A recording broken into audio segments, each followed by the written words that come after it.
GOP rep calls for Jill Biden to face criminal charges for elder abuse. Wow. This is something that I said way back during the 2020 election when Biden ran. And they were hiding him in the basement. So because of COVID, remember the whole COVID scare stuff, and they used it as an excuse to hide Biden. And I called him hiding Biden because he was always in his basement. Never answering questions, never having interviews and stuff. It was a crazy time. And I used to joke and I used to say it was Weekend at Bernie's. Like he was they had him on like puppet strings. He really wasn't aware of what was going on. And I back then said it was elder abuse what they were doing to this man. And now we have a GOP rep finally saying something that I've been saying for the past 5 years. Which is obvious to almost everyone now. But we're going to talk about it. And before we get started, go ahead and hit that like button. Share this out so we can get this information out there. Subscribe if you're not already a subscriber. And hit that alarm bell so you know when I'm putting out new stuff. Also, check out my link tree in the description. It has a link to my Patreon. That's where I talk about things that I can't talk about here. There's also a link to my Instagram and my X account. So follow me there as well. All right, so let's get into this news. Now, this comes from the Conservative Brief, and they report that Republican Illinois Rep. Mary Miller has called for former First Lady Jill Biden to face criminal charges for elder abuse after her husband, former President Joe Biden, announced his cancer diagnosis following reports of significant mental deterioration throughout his term. Quote, Jill Biden was complicit in covering up Joe Biden's mental and physical decline, the Congresswoman said in a post on X. She should face criminal charges for elder abuse. In an interview with the Post last week, geriatric medical specialist Elaine Healy said that the former president is showing telltale signs of elder abuse. Again, this is something that I hold near and dear. Because of my, my profession. I'm a licensed mental health therapist. I'm licensed in a few states, actually. And this is something that I look out for all the time, especially my elder clients. But quote, visible bruising and other injuries from physical violence are obvious forms of abuse. Nonviolent actions like deprivation of food, causing weight loss or intimidation, causing social withdrawal, and personality changes are also defined as abusive behavior, she said. And those are a little bit harder to find than physical abuse, because physical abuse, you can see those things. But when it comes to, and the deprivation of food, you can see with weight loss, but the intimidation, the social withdrawal, the personality changes, those are a little bit more difficult to show and prove. You have to do a lot of interviews, a lot of questioning to find out these things.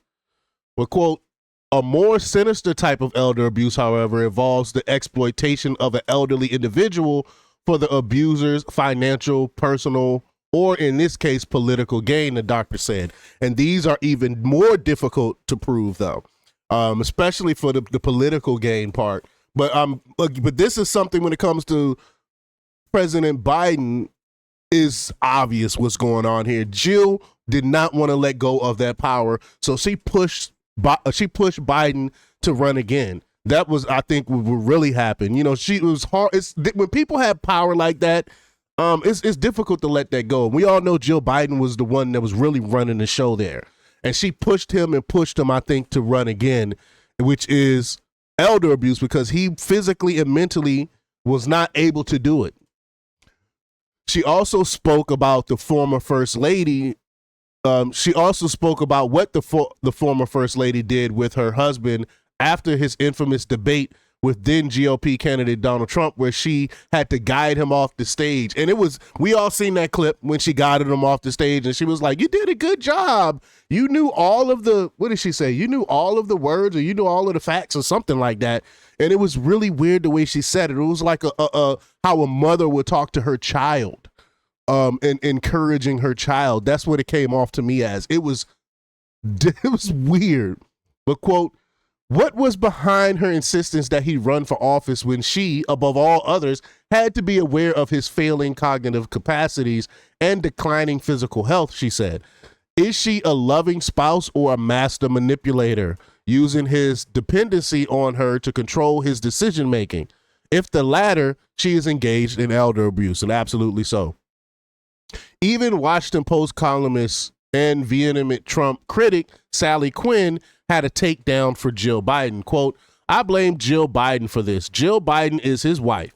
And if Jill Biden had stood up and gone to him and said, Joe, you can't do it, he wouldn't have run, she said Wednesday on the Tara Pomari show. She clearly was in favor of him running, of course, and I just think it's a terrible disservice to the country. She wasn't protecting him. I thought it was elder abuse, really, Quinn declared. And Donald Trump Jr. also questioned the former First Lady's complicity in the cover-up. Quote, what I want to know is how did Dr. Jill Biden misstage 5 metastatic cancer, or is this yet another cover-up, he said sarcastically on Truth Social. I believe it's definitely a cover-up. Several doctors have spoken since the announcement and said it is inconceivable that a former president prostate cancer had not been detected long before his announcement, the New York Post reported. His cancer was graded a Gleason score of 9, which has many scathing many scratching their heads as to how it could have been missed long enough to get that to that stage. I mean, he had regular checkups and stuff, and he's been in government for 50 years. You don't think he has good a good medical team that couldn't figure this out years ago?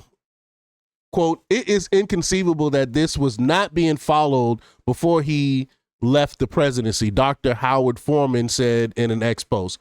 Gleason grade 9 would have had elevated PSA level for some time before this diagnosis, and he must have had a PSA test numerous times before. This is odd, he said. I wish him well and hope he had an opportunity for maximizing his quality of life. Dr. Stephen Quay said that the cancer the former president has is among the simplest to diagnose in his early stages. Quote, the PSA blood tests show the rate of cancer cell growth. For even with the most aggressive form, it is a 5 to 7 year journey without treatment before it becomes metastatic, the doctor said, meaning it would be malpractice for this patient to show up and be first diagnosed with metastatic disease in May 2025, he said. It is highly likely he was carrying a diagnosis of prostate cancer throughout his White House tenure, and the American people were uninformed, he said. I mean, it's obvious. It's obvious by now. Dr. Mark Siegel, a medical analyst for Fox News, expressed shock at the severity of the diagnosis. Quote, you'd expect someone in his position to have access to the best care available. That's what I was alluding to, he said. It is surprising and frankly troubling that it's this far advanced. Again, everyone believes he knew in advance. He was hiding it from the American people. It's pretty obvious. I hope someone does charge Jill Biden with elder abuse. I don't think it would actually go anywhere, but it would definitely have the conversation started and have people start looking at this again, because we can't have this where you have someone that's craving power so much that they will push someone who's we all see was obvious could not run this country. But y'all let me know what y'all think about this. Leave y'all comments down below. Like, share, and subscribe. And check out jjthepsychotherapist.com for the latest in news. Until next time, peace.